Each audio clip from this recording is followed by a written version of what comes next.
$9.5 billion.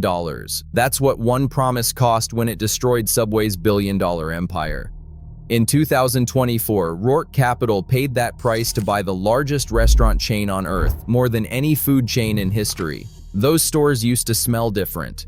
Bread baking every morning, an open kitchen, a sandwich built in front of you from things you could see. That was the promise. That was why 44,000 locations existed.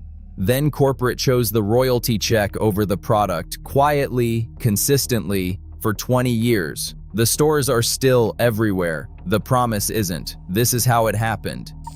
1965, Bridgeport, Connecticut.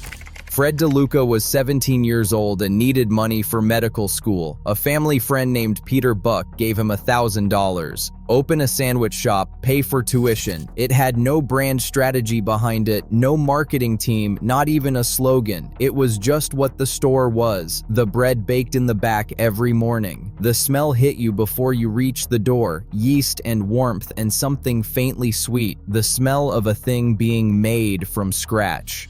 You walked in and watched your sandwich get built in front of you. You pointed at the vegetables, you chose your bread. You could see every ingredient before it touched your food. In an era of mystery meat and frozen patties, that visibility was the entire product. You could see it. That was enough. By 1982, there were 200 locations. The franchise model was accessible in a way McDonald's never was. It required no grill, no fryer, and cost less to open than almost any other chain. Immigrants opened Subways. Veterans opened Subways. Working-class families who wanted to own something opened Subways. They believed in the product because the product was real. In 2000, a college student named Jared Fogle told the world he had lost 245 pounds eating Subway twice a day. Subway made him their spokesman and ran the campaign for 15 years. It worked because it confirmed what people already believed about the product. Subway wasn't just a fast food chain, it was a daily ritual. Lunch on Tuesday, lunch on Thursday. The same store, the same order, the same person behind the counter who started making it before you finished asking. For a lot of people, it was the one reliable thing about the middle of a workday. By 2008, in the middle of the deepest recession in a generation, Subway launched the $5 Footlong. Same-store sales jumped 17% in a single year. Lines out the door. People who hadn't been in a Subway in years came back. A foot of real food for $5. By 2011, Subway had 44,000 locations and $11.5 billion in annual sales. More restaurants than McDonald's, more than any food chain on earth.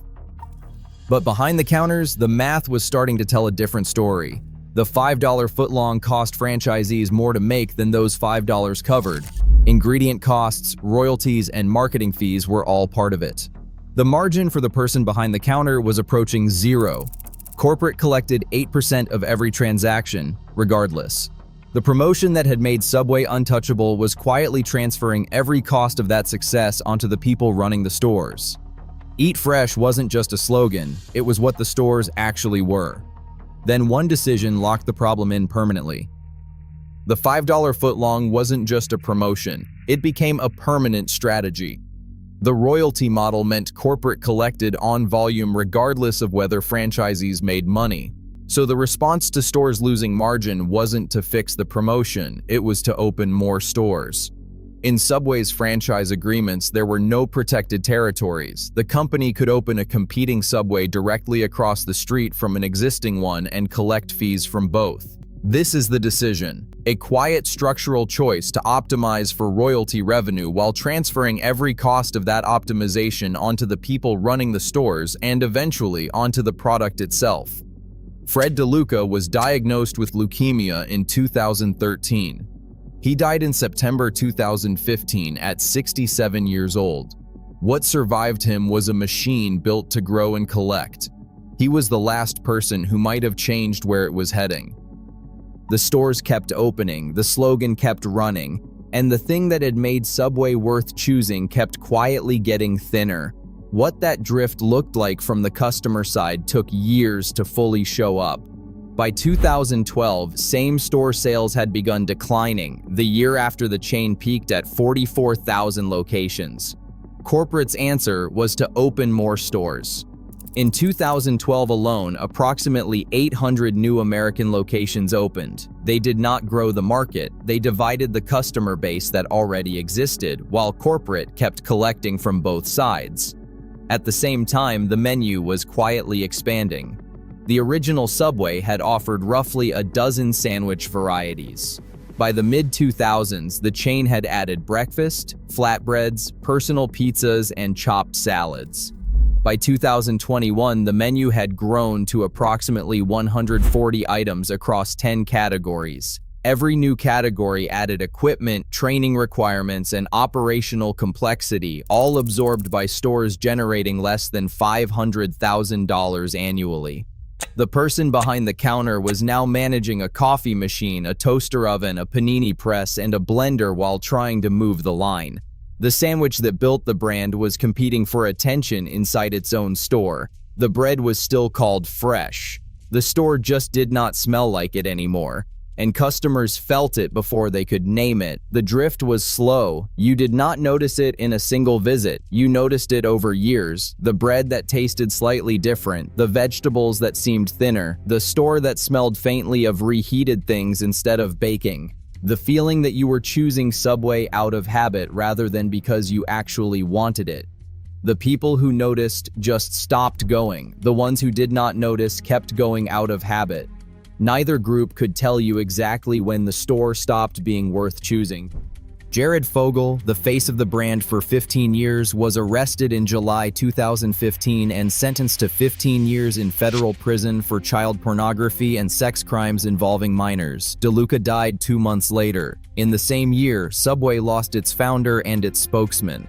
By then, the franchise model was already fracturing. Franchisee lawsuits ran at 29 per 10,000 operators. At McDonald's, that number was 1.4. That gap is not bad luck. It is the signature of a franchise agreement with no protected territories, no margin relief, and no quality infrastructure to maintain the standard the brand was built on. Jersey Mike's, in that same period, was doing the opposite of everything Subway was doing. Take Jersey Mike's. Over the same time frame that Subway's average unit volume fell below $500,000, Jersey Mike's climbed to approximately $1 million per location. Same market, same economic pressures, same lunch customer. Jersey Mike's ran roughly 25 to 30 core menu items. Nothing for breakfast, nothing in the snack platform category. They sliced meat to order in every store. Simple model. Simple meant they could do it well. The customers who left Subway did not leave sandwiches. They walked to the chain that was keeping the promise Subway had originally made. The open kitchen, the visible preparation, the product that was what it said it was. Subway built the audience. Jersey Mike's inherited it. Subway had spent a decade training customers to want exactly what Subway had stopped providing. If you want to keep watching, now is a good time to subscribe so you don't miss the next one. So in 2021, Subway did what brands do when the product stops working. They announced the largest menu overhaul in company history, the Eat Fresh Refresh. New proteins, improved vegetables, celebrity endorsements featuring Tom Brady, Patrick Mahomes, Serena Williams, and Stephen Curry. $80 million invested in meat slicers so stores could cut deli meat in-house. The slogan was still Eat Fresh. Same-store sales improved modestly in 2021 and into 2022. But the supply chain had not been rebuilt. The franchise economics had not changed, and the territorial policy was exactly what it had been. The slicers fixed one visible element while leaving the structural drift that had been building for 13 years entirely intact. You cannot refresh a promise you stopped keeping and never went back to fix. In August 2023, Roark Capital agreed to buy Subway for approximately $9.5 billion. The deal closed in April 2024. The founding families received the proceeds. Roark also owns Jimmy John's. They now own the chain that trained customers to want fresh sandwiches, and the chain that grew by keeping that promise while Subway drifted away from it. By 2022, Subway's share of the American sandwich and deli market had fallen from 34% in 2017 to approximately 23%, according to Technomic data reported by the Associated Press. In 2024, 631 net American locations closed, and Subway fell below 20,000 stores for the first time in 2 decades. Today, a Subway franchise generates an average of roughly $490,000 in annual revenue. Jersey Mike's generates roughly twice that. The difference is not the sandwich, it is the standard behind it. The stores are still on every corner, the green logo is still there. The smell that used to come through the door is not.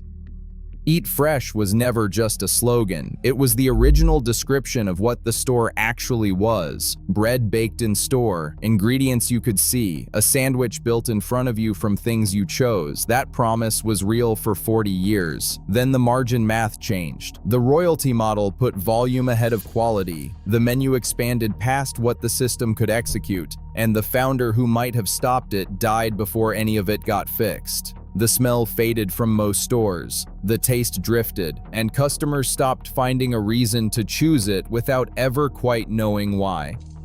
Subway did not disappear, it survived by becoming less special. The stores are everywhere. The reason people used to choose them is not. When you find a place that still smells like it used to, stay. Those are rarer than they used to be.